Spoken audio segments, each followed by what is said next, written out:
and welcome Arts Vision family. I'm Miss Kayah, and today I'll be talking to you about theater improv, also known as theater improvisation.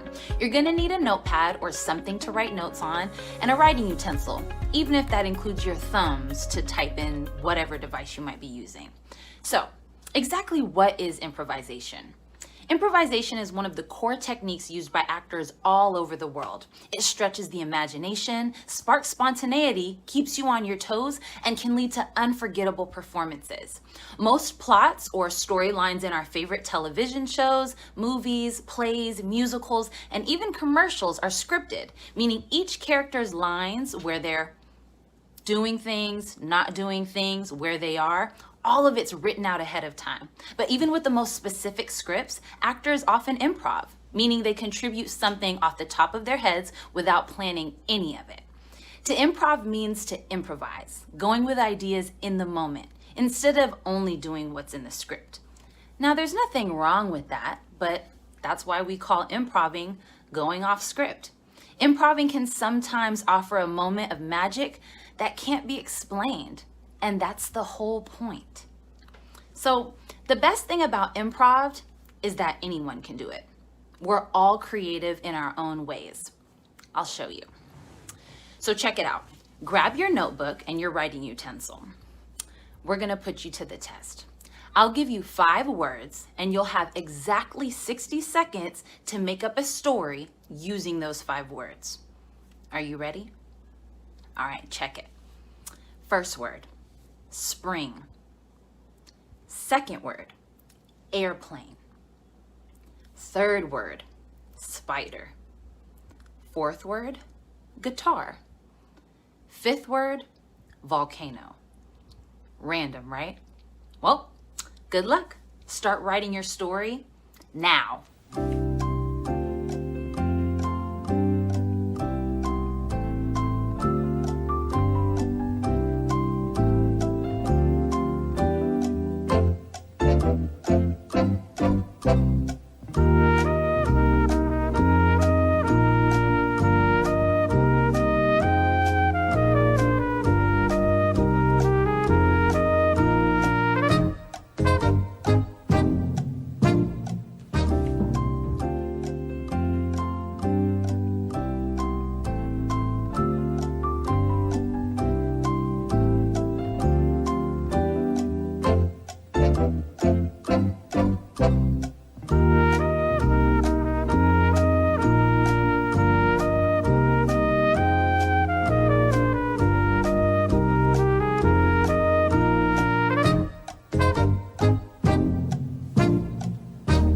How'd you do?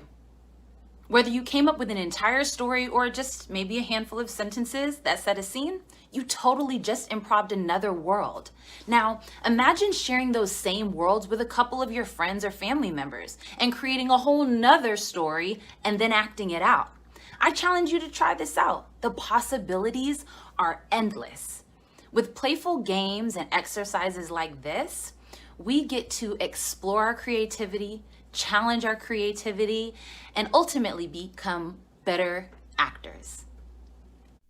All right, so while improvisation can be extremely fun, especially when it comes to thinking on your toes with friends and family, it's important that we follow a handful of rules. Rule number 1, don't block the scene. Accept the ideas of others, whatever they may be. Your one job as an improviser is to say yes. So if someone starts a scene saying, "Hey, look at me, I'm flying," and you say, no, you're not, you've effectively killed that scene. There will be a moment of awkwardness as the scene fizzles out into nothingness, and we can't respond. Rule number 2, respond positively and quickly to whatever is said to you. Make sure that you're saying yes and, so that you're not only agreeing to the terms of the improvisation, but you're also extending the plot. For example, "Happy birthday, hope you like it." "Ugh, another candle, are you serious?" Even though the respondent has been negative in their reply, we accept the idea of the gift, and we can extend the plot so that the conversation about past gifts maybe can occur. Number 3, always keep the focus of this scene clear. It's important that on improvisations, we keep them contained. And by that I mean there should be a single plot line. So if someone begins by saying, "We need to find the owner of this suitcase," and you say, "I'm more interested in that flying saucer," any of the actors that you've been working with, they've been developing ideas and concepts all around the suitcase, but now they're lost because you've introduced a new idea, a good idea maybe, but something that your team can't work with. Number 4, don't try to be better than those in your group. Work with them. Acting is a lot like a team sport, and in order to achieve our best, we've got to work with the other actors that we're sharing the stage with. It's easy to fall into the trap of thinking that the stage belongs to you and you alone. But I promise you, if you think this way, your improvisations just won't be as effective. Number 5, don't deliberately make a joke out of everything. Improvisation is a lot of fun, and it's often the case that it's very funny. But if we try too hard to be funny, that's when our performances tend to fall flat. A good example of this is a good old dad joke. Now, dad jokes are incredibly funny, at least for one person, the person telling the joke. Everyone else is sometimes wishing that they'd just stop. So don't be that person. Number 6, don't waffle. Waffle, Miss Kayah? Okay, I'm not talking about egos. Hear me out. It's important to note that we don't want a single actor talking at the audience for a very long time. That's what we call waffling.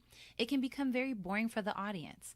So if we're talking to them about, say, a party that we went to over the weekend, keep it brief, quick, and interesting. For example, "I was at a party on the weekend and Tim was there. He's so cool."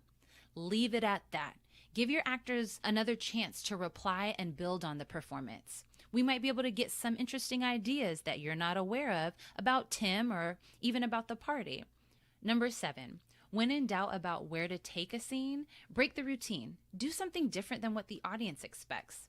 Now, it's a reality that sometimes improvisations are going to fall flat, and that's okay. That's why we practice. But in this case, it's important to remember that surprises are great. It's a great way to engage the audience and stay interested in your performance. Number 8, don't be a wimp. Now, when I say a wimp, I'm just saying, don't back off of the opportunity. Improvisation is a perfect way for us to flex our acting muscles. It's what keeps us at the top of our game. So it's important that we're not shying away from this experience and that we're engaging with improvisation whenever we can. Number 9, whoever tries to be clever is not. She or he that is clever does not try. This links back to the point about not trying too hard to be funny. It's important that we allow our performances to evolve naturally or organically, and that just means that they happen in the moment. The moment we start to overthink and try too hard is often the times when our improvisation falls short.